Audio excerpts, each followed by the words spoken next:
a dar inicio a nuestro análisis del 24 de agosto del año 2016.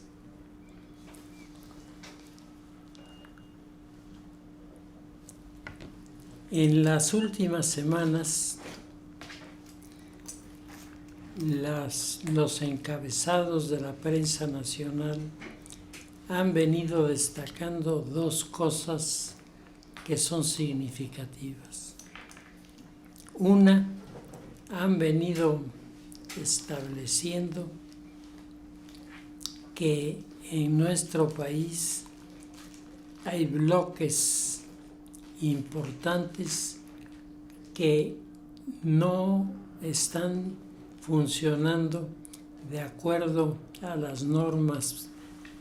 constitucionales, sino que están trabajando dentro de un marco anarquista que ha venido cobrando consistencia y fuerza debido a los fracasos del gobierno en el poder. La seguridad de los ciudadanos en este país ha quedado reducida al mínimo. A cualquiera de nosotros nos pueden detener y matar en la calle y no pasa nada. Y esto habla mal de un gobierno que debería ser especialmente cuidadoso con estos puntos. Decía Blas Pascal, la justicia sin la fuerza es impotencia.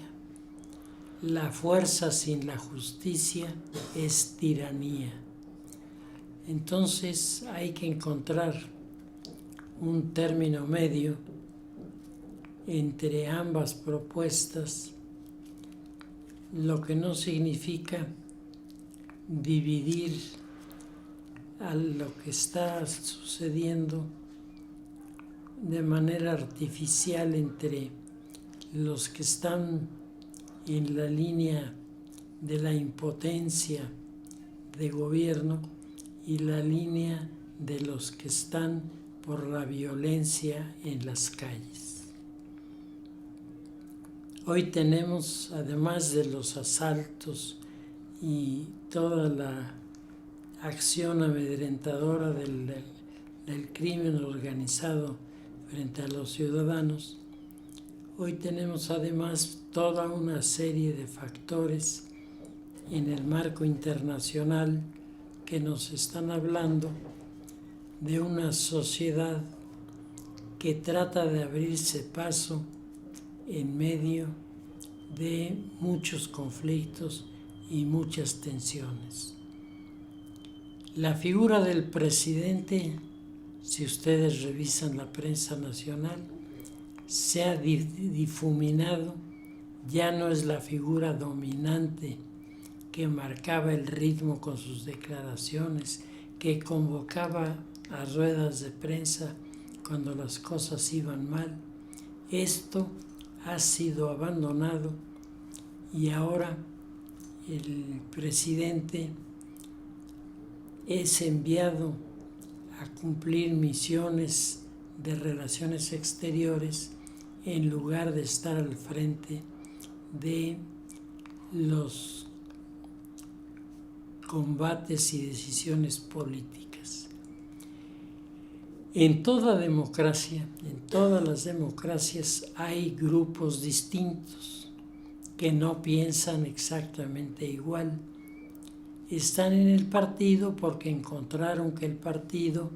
les permite tener un acercamiento con otros, les permite expresar sus ideas y lograr convencimiento con ellas. Y entonces estos grupos que durante años manejaron el partido en el poder, 75 años de un dominio total de la sociedad por los gobiernos revolucionarios y posrevolucionarios, dejaron instituciones que se veían más allá de las categorías morales como sociedades muy efectivas en los resultados. Hoy este tema es uno de los temas a deber, es una de las asignaturas pendientes del presidente Peña Nieto, que lleva 4 años en los que su popularidad ha descendido al 18%, y esto tiene sus consecuencias. El grupo tecnócrata que lo respalda, encabezado por el secretario de Hacienda, es un grupo que tiene sin duda una gran conexión con los organismos internacionales, pero que no le ha prestado atención, y la pregunta es ¿por qué quiere o porque no puede?, a la oleada de acciones violentas del crimen organizado que se convierten en declaraciones de guerra a las instituciones de seguridad del país, en las que siempre resultan perdedores los partidarios de la ley, porque aun cuando ganen las disputas de que se trate, siempre la Comisión de Derechos Humanos les estará reclamando el no haber respetado los derechos de los que atacaron, de los que agredieron, de los que fallaron, generándose una visión en la que lo único que se puede salvar es el individuo. Estamos cayendo en un individualismo feroz, estamos cayendo en una postura de abandono de las fuerzas sociales y de las fuerzas políticas, cuando en el fondo lo que deberíamos tener es un gobierno con la frente en alto, un gobierno que tuviera explicaciones para la sociedad, proyectos para la sociedad, no para dentro de 20 años, proyectos para la sociedad aquí y ahora, porque él no está gobernando para los 20 años próximos, sino solamente está gobernando para un sexenio que se le está acabando. Como diría Zygmunt Bauman, se les está escurriendo entre los dedos el gobierno. Por más que quieran retenerlos, se escapa y finalmente no quedará nada de esta visión de la vida. La oposición no está mejor. La oposición tiene igual sus divergencias internas, sus opiniones contrarias, que decíamos son propias de los organismos políticos. Yo creo que habría de ser aburridísimo vivir en una comunidad donde todos responden lo mismo, donde todos aceptan lo mismo, donde no hay nadie que proponga cosas nuevas. Eso es parte de la visión de utopía, un lugar, mejor dicho, un hombre sin lugar, sin territorio y sin tiempo. Es una utopía que no permite a los ciudadanos el percibir las cosas positivas que pudiera en este momento andar buscando un ciudadano común y corriente que se ve amenazado en su paz y en su prestigio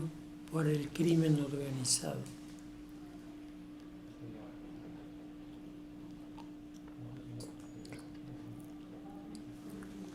Hay quien piensa que nuestro país es un caso único, que lo que está pasando en México no está pasando en ningún lado. Bueno, tal vez en algunos casos de intensidad y en algunos casos de duración en el tiempo tendrían razón, pero Italia, Francia, Bélgica, Alemania tienen fenómenos muy parecidos que nos hacen ver que este escenario de fin de época es un escenario que compartimos. Esto no nos resuelve el problema, pero sí nos indica que es parte de algo más amplio de lo que ha sido o de lo que es el orden práctico del gobierno. Sin embargo, la sociedad mexicana está muy lastimada porque específicamente los temas de seguridad no están siendo cubiertos en protección por el gobierno. Llamen ustedes al teléfono que tienen con la clave de urgencias y van a recibir una respuesta en una contestadora que les va a comenzar a hacer una innumerable serie de preguntas para ver si ustedes presionan el botón número 1, el número 2 o cualquiera de los botones que tiene el teléfono en este momento. No hay reacción rápida. En un asalto en la ciudad de Guadalajara, en Jalisco, los asaltados tuvieron la oportunidad de hablarle a la policía, que se presentó casi 2 horas después y desde luego pues no tenía la menor pista, porque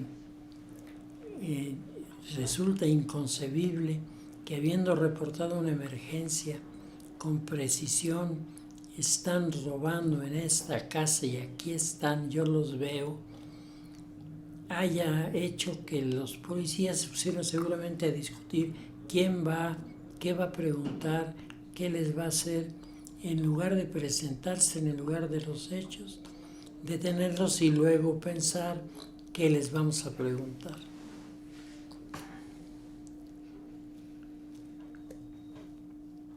En el marco de los negocios, pues la reforma energética no parece haber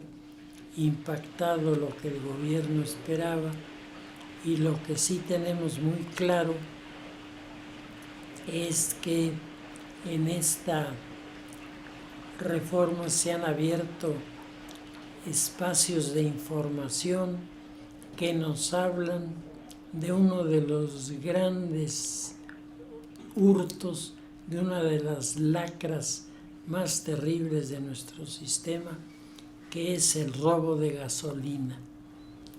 La cantidad que dicen las estadísticas que se están robando quienes ordeñan los tubos que conducen la gasolina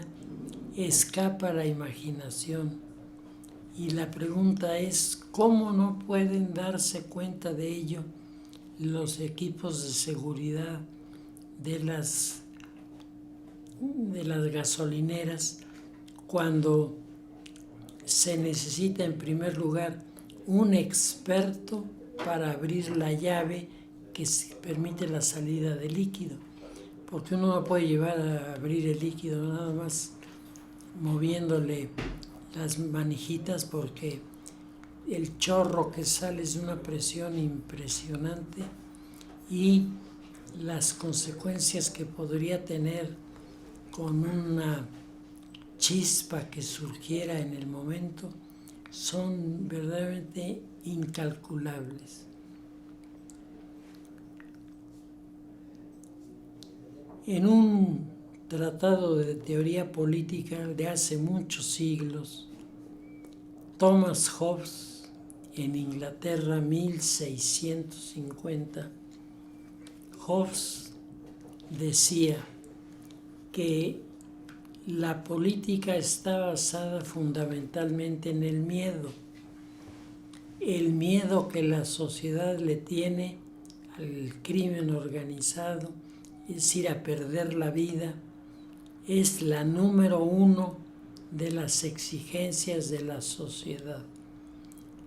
El siguiente miedo que tiene la sociedad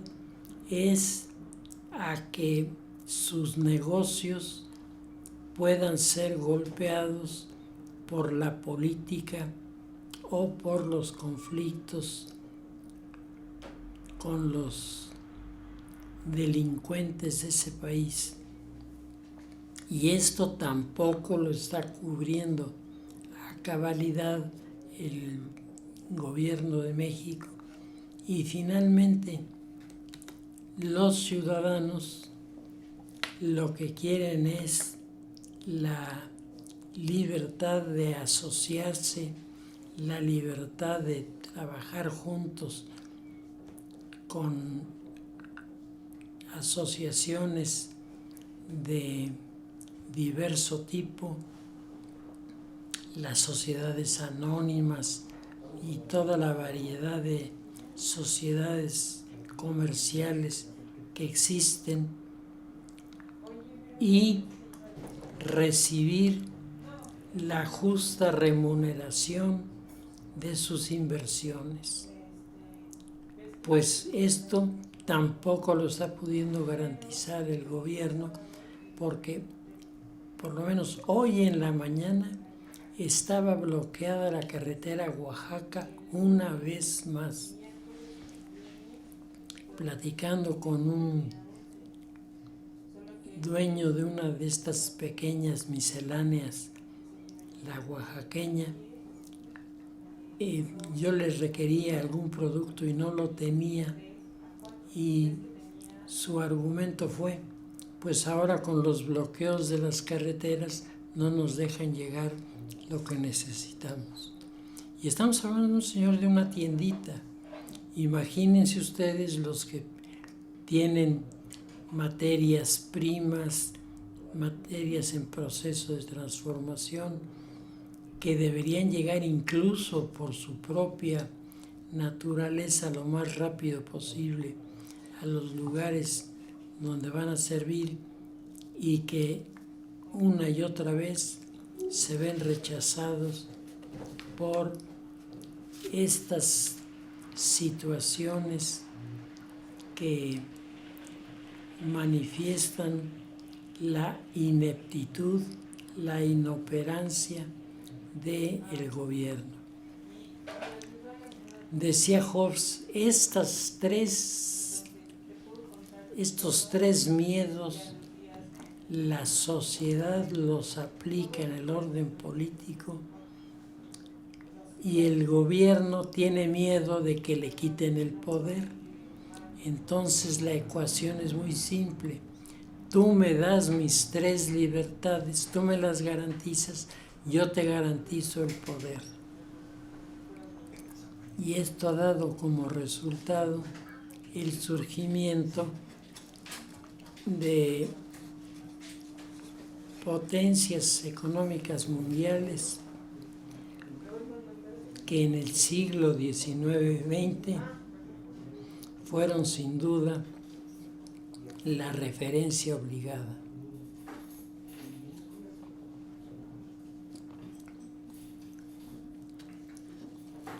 Hoy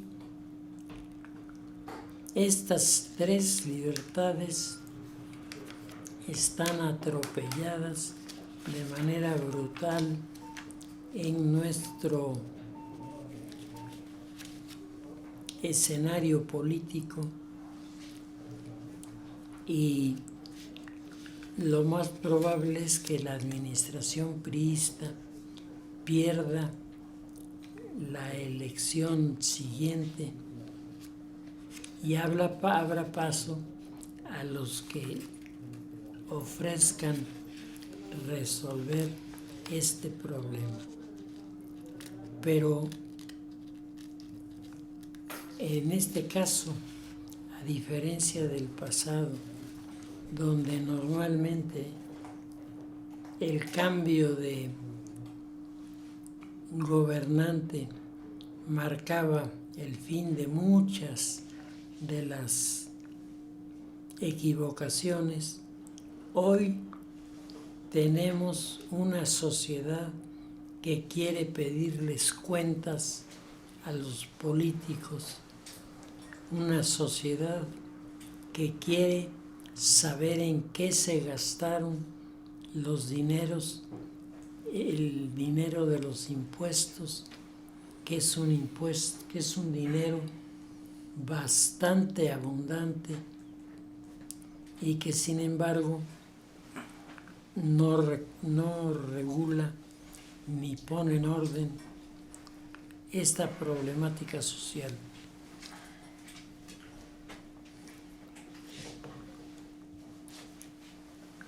Esta situación puede apreciarse desde varias perspectivas. Yo creo que nos conviene hacer una reflexión sobre las consecuencias que lo que estamos viviendo tiene en el mundo y tratar de explicárnoslo para saber hacia dónde va la solución, a dónde puede estar la solución y al mismo tiempo a dónde puede hallarse el sendero, el camino que nos conduzca de la ineficiencia, la inoperancia, los fracasos en las órdenes que se han dado a los militares, que han acabado atacados por la sociedad y acusados de romper los derechos humanos de la comunidad. Todo este enredo habría que tratar de ubicarlo dentro del contexto de la sociedad. En el año de 1968 era año de la Olimpiada de México, que recuerda, entre otras cosas, la rechifla más impresionante contra un presidente de todos los tiempos, por más que ahora nadie hable de eso y consideren que lo peor que ha sucedido hay que atribuírselo a la presidenta Dilma Rousseff, la presidenta de Brasil, que es la que ha tenido que sortear estos problemas y ha tratado de enfrentarlo fuera del periodo de las Olimpiadas para que no hubiera una mezcla de elementos. Tuvo el buen juicio de aplazar su solución hasta aquí. Pero si países como Brasil, si países como Argentina están recibiendo una sacudida, sus aparatos policíacos son igualmente vulnerables, sus aparatos policíacos son igualmente comprables. Todo esto que está sucediendo en el mundo nos tiene que llevar a una conclusión que es un buen punto de partida. No nos ha tocado vivir una época de grandes cambios, nos ha tocado vivir un cambio de época, de la modernidad a la posmodernidad. Y en esta posmodernidad en la que estamos viviendo, han comenzado a aparecer elementos que seguramente tendrán una utilización diferente de la que tuvieron en el pasado. entre otros la geopolítica. La geopolítica que sirvió a Brzezinski, a Huntington, a Kissinger, para definir las grandes estrategias de confrontación con Rusia. Esa geopolítica hoy está cambiando su prospección y nos está diciendo que los modelos como Brzezinski están agotados y que es necesario comenzar a construir una nueva visión geopolítica de la mundialización, que es algo que no inventamos, sino que ahí está. ¿Qué cosa vamos a hacer con la globalización? ¿Qué vamos a hacer con la mundialización? Decíamos, en 1968, en plena Olimpiada, la sociedad mundial se sacudió por el fenómeno de la guerra de Vietnam, que es un episodio de la historia de los Estados Unidos en donde los militares ganan la guerra, pero pierden todos los demás factores que son tan importantes, que se conservan más en la mente de la sociedad que la aplicación exitosa de un modelo de operación político-económica que permaneció más o menos estable en este periodo. Brzezinski, en diciembre de 1990 en Madrid, en la reunión de geopolíticos, dijo, y tenía razón,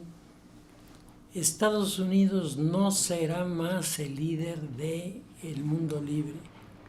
Estados Unidos ya agotó su misión,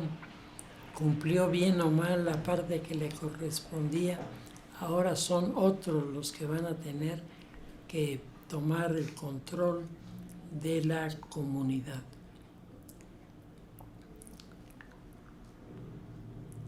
En segundo lugar, Henry Kissinger decía, lo más probable es que en los próximos 25 años, estamos hablando de 1980, en los próximos 25 años, Estados Unidos se ha desplazado, pero no será desplazado tampoco de una manera total. El poderío comercial industrial de Estados Unidos tiene recursos para mantenerlos arriba el tiempo que haga falta, en este caso, porque en el terreno de la visión de la confrontación ideológica, esto ya quedó resuelto con la guerra de Vietnam. Decía Brzezinski, Estados Unidos no solamente ya no será el rector, sino Estados Unidos tendrá que enfrentar un modelo nuevo que está apareciendo, y este modelo que está apareciendo es el que se refiere al dominio de las periferias sobre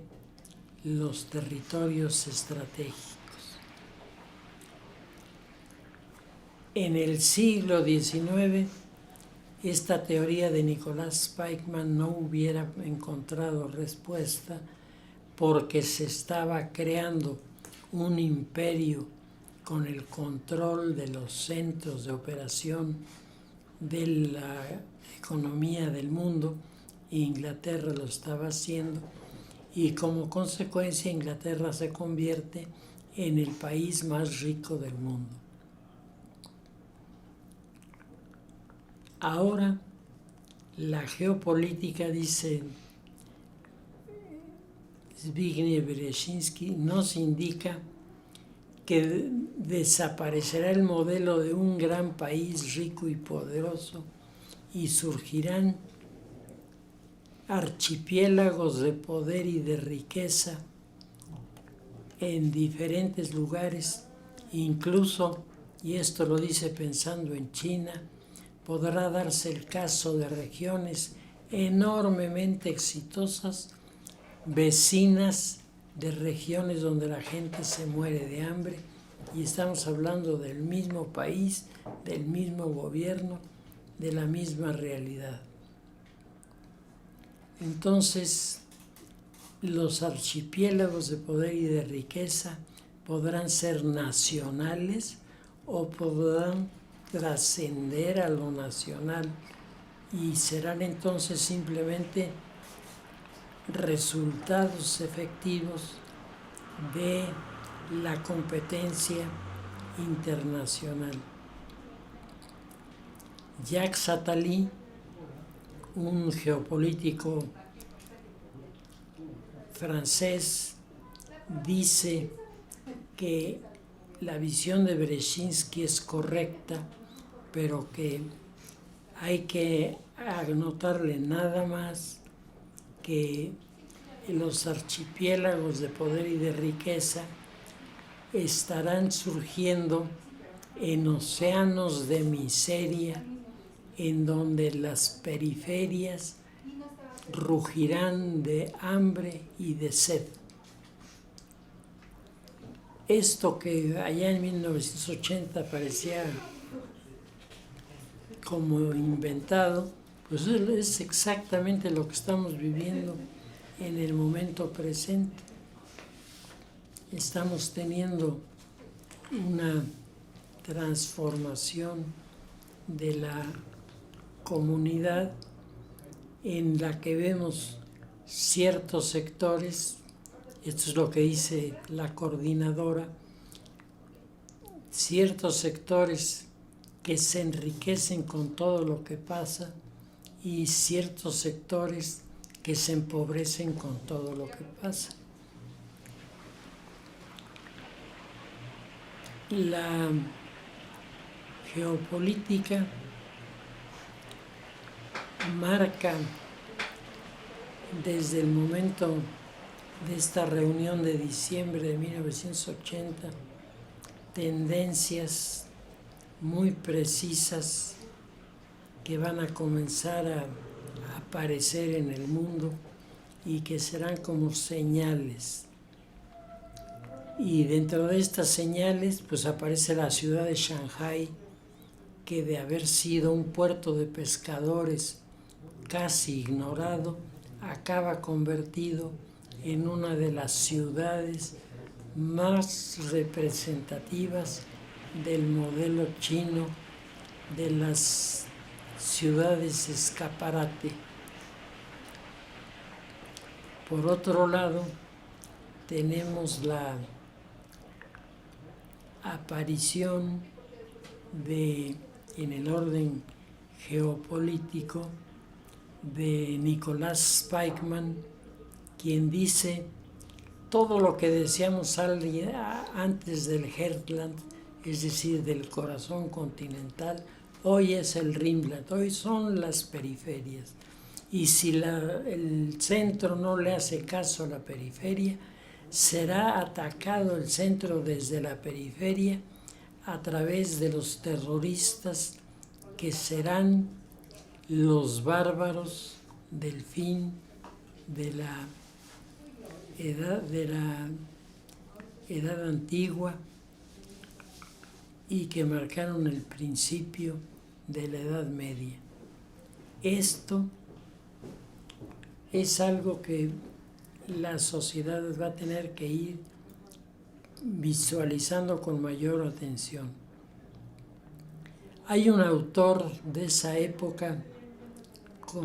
dentro de los autores malditos, dentro de los autores que hoy se han hecho a un lado, Herbert Marcuse, que escribió un libro fractura de generaciones, lucha entre generaciones. Y la mayoría nos quedamos con la idea de que Marcuse, de lo que estaba hablando, era de jóvenes y adultos, como si este fenómeno de jóvenes y adultos en conflicto no fuera la historia de la humanidad. Yo me acuerdo haber hecho un encuentro sobre el tema de los jóvenes aquí en el Teatro Principal y recuerdo muy bien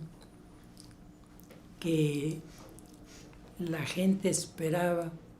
que se le diera allí como una especie de recetario de cómo resolver las cosas, cuando lo que se intentó hacer fue traer expositores que abarcaran visiones muy amplias, que le hicieran ver a los participantes,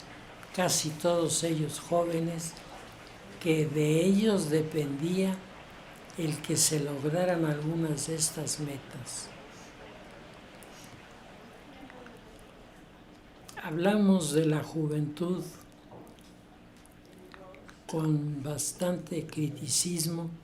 les descalificamos porque su lenguaje es muy pobre, los marcamos porque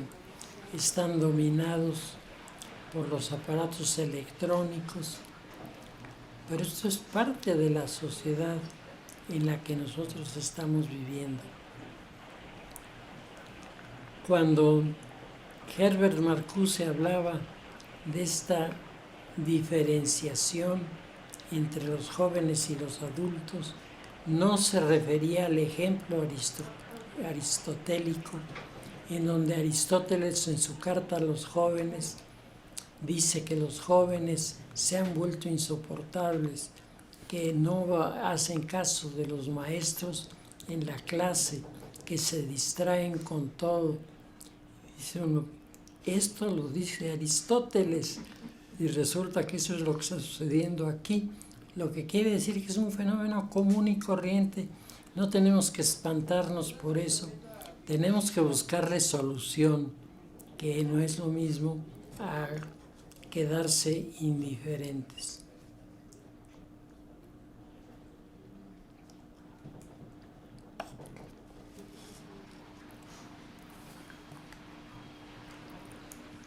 Cuando Marcuse habla del choque de generaciones, Marcuse está pensando ya en la generación, en la última generación de los seguidores del pensamiento tradicional,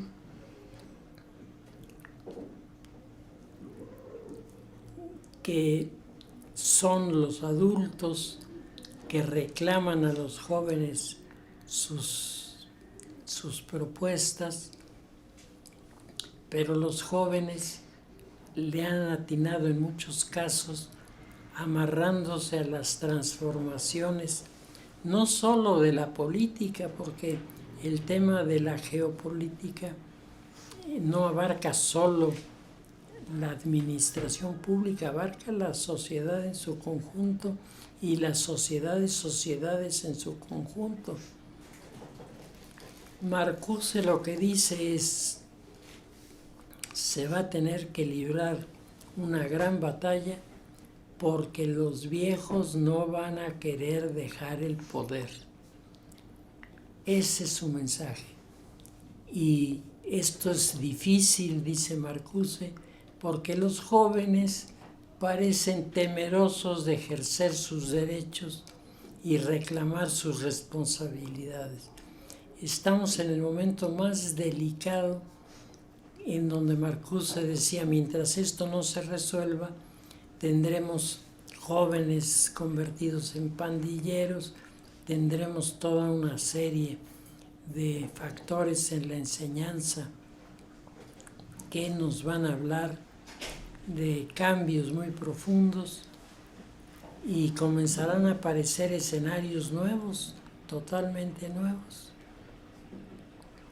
Tuvimos aquí de invitada a una holandesa, que es una de las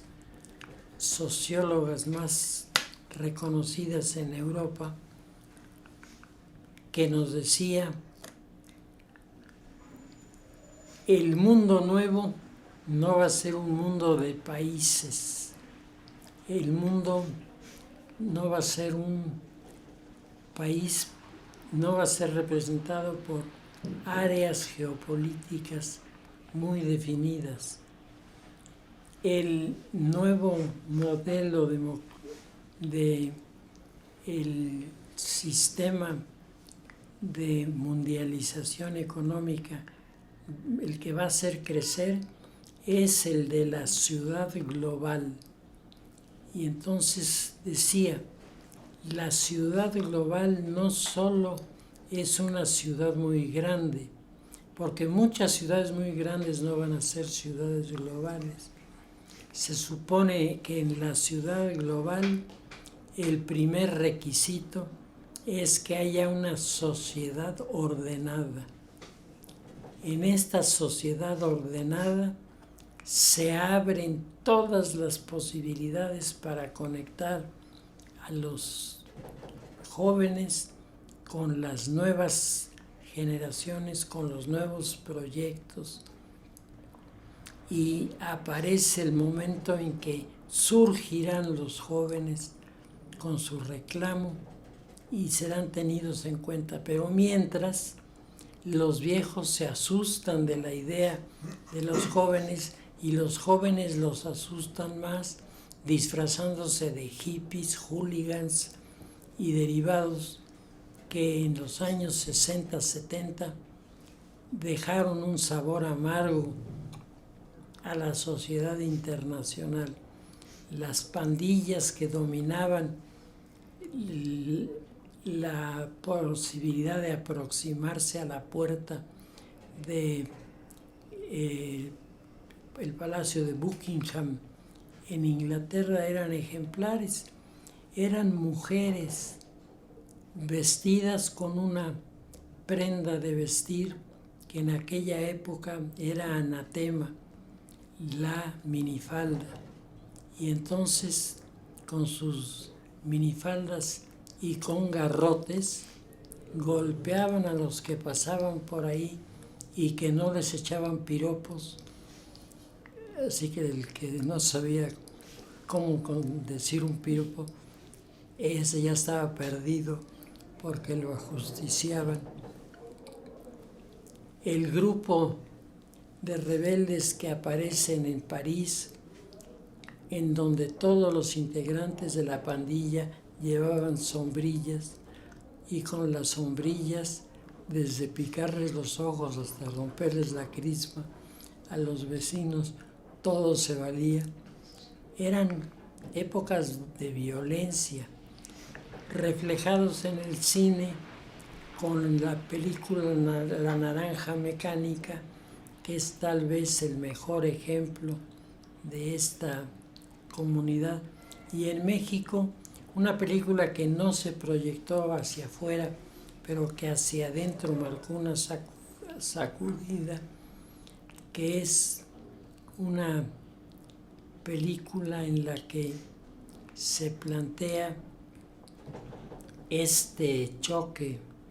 entre los adultos y los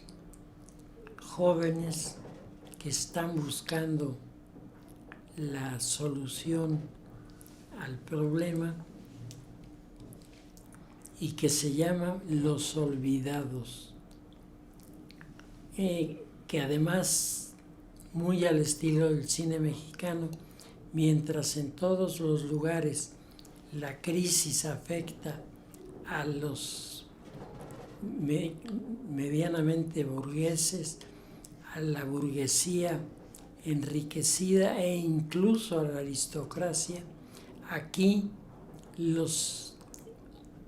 inolvidables son pandilleros de uno de los barrios más miserables de la Ciudad de México. Pero la película sí representa estos conflictos internos de las asociaciones,